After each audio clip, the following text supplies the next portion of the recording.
इस वीडियो में हम एनर्जी ऑफ हार्मोनिक ऑसिलेटर के बारे में थोड़ा सा डिस्कशन कर लेंगे बच्चों।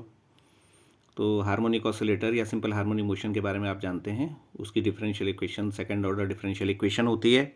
तो सेकंड ऑर्डर डिफरेंशियल इक्वेशन को जब हम सॉल्व कर लेते हैं तो सॉल्व करने के बाद हमको डिस्प्लेसमेंट का एक्सप्रेशन मिलता है, यानी कि पार्टिकल जो डिस्प्लेसमेंट करता है उसका एक्सप्रेशन हम कैलकुलेट कर लेते हैं। तो वो एक्सप्रेशन जो जिस फार्मूले से दिया जाता है वो है x is equal to A sine omega T plus five. तो let the displacement of harmonic oscillator at any instant t is equal to x is equal to A sine omega T plus five. तो हम इसकी calculation जो है वो एक particular instant t के लिए कर रहे हैं, ठीक है। x जहाँ पर डिस्प्लेसमेंट है, a जहाँ पर एम्पलीट्यूड है, ओमेगा एंगुलर फ्रीक्वेंसी है, फाई जो है वो फेस कांस्टेंट है या इनिशियल फेस कहलाता है, और ये जो ब्रैकेट के अंदर क्वांटिटी है इसको हम फेस ऑफ वाइब्रेशन कहते हैं। तो चूंकि हमको काइनेटिक एनर्जी और पोटेंशियल एनर्जी निकालनी है पार्टिकल की, तो सबसे पहले हम काइनेटिक एनर्जी कैलकुलेट कर लेंगे। उसके लिए हमको वेलोसिटी की आवश्यकता है। तो v बराबर D x upon D T होता है। x की वैल्यू हमको यहाँ पे दी गई है। तो जब हम इसको इस तरह से रखेंगे तो आप देखेंगे कि v का मान निकल के आ जाता है ओमेगा अंडर रूट ए स्क्वायर माइनस एक्स स्क्वायर। तो आप इसको डिफरेंशिएट करेंगे, डिफरेंशिएट करने के बाद ये इस तरह से आप इसको कैलकुलेट कर सकते हैं। यहाँ पर sine square omega T plus five आ रहा है, तो sine omega T plus five की वैल्यू हम यहाँ से एक्स अपॉन ए रखते हैं, तो ये एक्स स्क्वायर अपॉन ए स्क्वायर आ जाएगा। तो वी हमने कैलकुलेट कर लिया है। तो वी की वैल्यू को फिर अब काइनेटिक एनर्जी के एक्सप्रेशन में रख लेंगे, हाफ एम वी स्क्वायर। तो ये एक्सप्रेशन हमारा निकल के आ जाएगा half M omega square A square minus x square. ये हमारी काइनेटिक एनर्जी होगी किसी इंस्टेंट पर, यानी कि जिसमें पार्टिकल सिंपल हार्मोनिक मोशन कर रहा है, ठीक है। अब चूंकि हम सिंपल हार्मोनिक मोशन करा रहे हैं और सिंपल हार्मोनिक मोशन सस्टेन है, तो इसका मतलब है कि हम उसको एक फोर्स दे रहे हैं, यानी कि पार्टिकल जिस समय ऑसिलेशन कर रहा है तो उस पर एक एक्सटर्नल फोर्स लगा हुआ है। तो न्यूटन के सेकंड लॉ के अनुसार एफ जो होगा वो कितना हो जाएगा, मास इंटू एक्सेलरेशन के बराबर हो जाएगा। एक्सेलरेशन हम D x upon D T को डबल डिफरेंशिएट कर देंगे, यानी कि इसको एक बार और डिफरेंशिएट कर देंगे तो हमको मिल जाएगा minus A omega square sine omega T plus five. और इसकी वैल्यू को हम फिर यहाँ पर इस तरीके से A sine omega T plus five यहाँ पर रख देंगे, तो इसकी जगह पर एक्स लिख देंगे क्योंकि हमको मालूम है एक्स की वैल्यू। तो ये हमारा निकल के आ जाएगा F is equal to minus M omega square X. और चूंकि हमने जब कैलकुलेशन करी है, यानी कि जिस समय आप कैलकुलेशन करेंगे डिफरेंशियल इक्वेशन की, तो वहाँ पर omega square is equal to c upon m होता है, वो वैल्यू हमने यहाँ पर पुट कर दी, तो f is equal to minus c x. तो ये हमारी इक्वेशन ऑफ मोशन आ गई। इसमें एफ जो है एक्सटर्नल फोर्स है और माइनस सी एक्स जो है वो एक रेस्टोरिंग फोर्स है। तो अगर मान लीजिए हम पार्टिकल को, जिसमें पार्टिकल मोशन कर रहा है, तो उस पर एक्सटर्नल फोर्स सी एक्स लगा हुआ है। हाँ, यहाँ पे थोड़ा सा याद रखिए कि जो माइनस सी एक्स है वो रेस्टोरिंग फोर्स है, यानी कि डिस्प्लेसमेंट के अपोजिट डायरेक्शन में काम करता है। लेकिन जिस फोर्स के कारण डिस्प्लेसमेंट हो रहा है वो बाहर से लगने वाला एक्सटर्नल फोर्स है, तो उसकी value f equal to c x हो जाती है। तो मान लीजिए उस फोर्स को लगाकर हमने पार्टिकल को डी एक्स दूरी तक डिस्प्लेस किया, तो उसमें वर्क किया, तो वर्क डन बराबर हो जाएगा डी डब्ल्यू बराबर सी एक्स डी एक्स। और टोटल वर्क डन जो हो जाएगा वो 0 से x तक कैपिटल W बराबर हो जाएगा सी एक्स डी एक्स, यानी कि इसको हम इंटीग्रेट कर लेंगे। तो इंटीग्रेट करने के बाद हमको मिल जाएगा हाफ सी एक्स स्क्वायर। तो ये वर्क डन हो गया, है नी। तो half C x square is the work done in displacing the particle from position x is equal to 0 to position x is equal to x। तो x is equal to 0 से x is equal to x तक जाने में किया गया work हो गया, और यही वर्क जो होता है वो उसकी पोटेंशियल एनर्जी के रूप में स्टोर हो जाता है।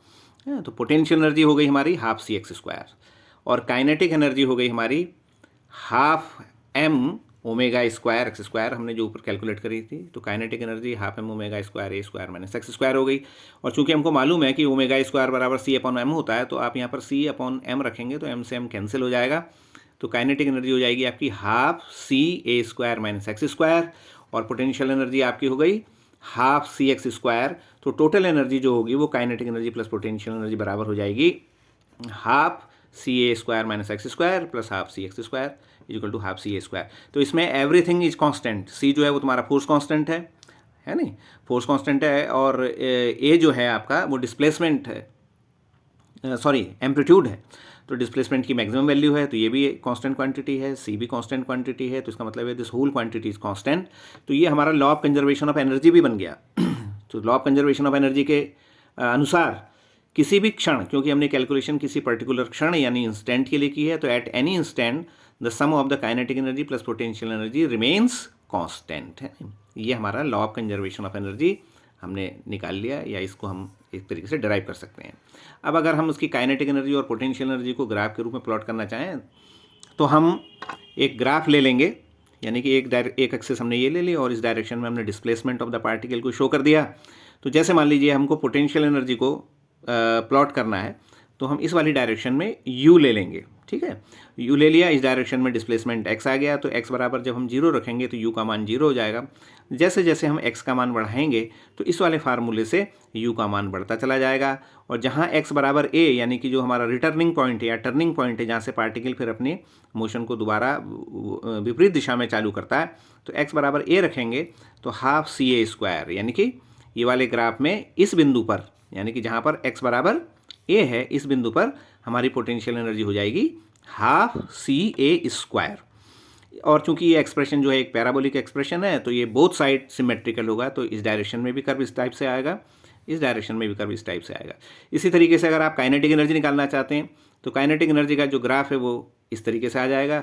इस वाली एक्सिस पे आप k ले लेंगे और इस डायरेक्शन में x आ जाएगा। तो आप इसमें देखोगे कि जब x बराबर हम 0 रखेंगे तो x बराबर 0 रखने पर काइनेटिक एनर्जी हो जाएगी हमारी हाफ CA², यानी x बराबर 0 यहाँ पर है, और चूंकि हम ये वाला ग्राफ ले रहे हैं तो यहाँ पर जो काइनेटिक एनर्जी होगी वो हमारी कितनी हो जाएगी, हाफ CA²। और जैसे जैसे हम x की वैल्यू बढ़ाते चले जाएंगे तो ये वाला एक्सप्रेशन हमारा कम होता चला जाएगा, अर्थात हमारी काइनेटिक एनर्जी जो है वो रिड्यूस होती चली जाएगी। तो as soon as we increase the value of the x, the kinetic energy decreases, and जहाँ पर x बराबर a आएगा वहाँ पर हमारी काइनेटिक एनर्जी 0 हो जाएगी। तो x बराबर a पर आप देख रहे हैं कि काइनेटिक एनर्जी वाला कर्व जो है वो 0 को टच कर लेगा। तो ये हमारा काइनेटिक एनर्जी का कर्व आ गया, ये भी सिमेट्रिकल है। और अगर हम टोटल एनर्जी लेना चाहेंगे तो हमको मालूम है टोटल एनर्जी तो हाफ CA² वो तो कांस्टेंट है, तो ये वाली लाइन जो है वो आपको टोटल एनर्जी को शो करती है। इसमें आप देखेंगे कि चाहे आप इस बिंदु पर आ जाएं तो यहाँ पर भी आपकी टोटल एनर्जी जो है वो काइनेटिक एनर्जी के बराबर है और वो हाफ CA² है। चाहे इस बिंदु पर आ जाएं यहाँ पर आपकी टोटल एनर्जी जो है वो पोटेंशियल एनर्जी के बराबर है, वो भी हाफ CA² है। और इन दोनों बिंदुओं के बीच में कहीं पर भी आप लेंगे वहाँ पर काइनेटिक एनर्जी और पोटेंशियल एनर्जी का फाइनाइट मान होगा और उसका सम हाफ CA² होगा। इसका मतलब है along this whole line, along this line the total energy remains constant and its value is half CA²। तो आशा है आप लोगों को समझ में आ गया होगा ये ग्राफ किस तरह से प्लॉट किया जाता है और किस तरीके से हम इसको एक्सप्लेन कर सकते हैं। इसके बाद भी अगर कोई चीज़ आपकी समझ में नहीं आए तो आप कमेंट करके आप मुझसे पूछ सकते हैं, उसको मैं एक्सप्लेन करने की कोशिश करूँगा। धन्यवाद।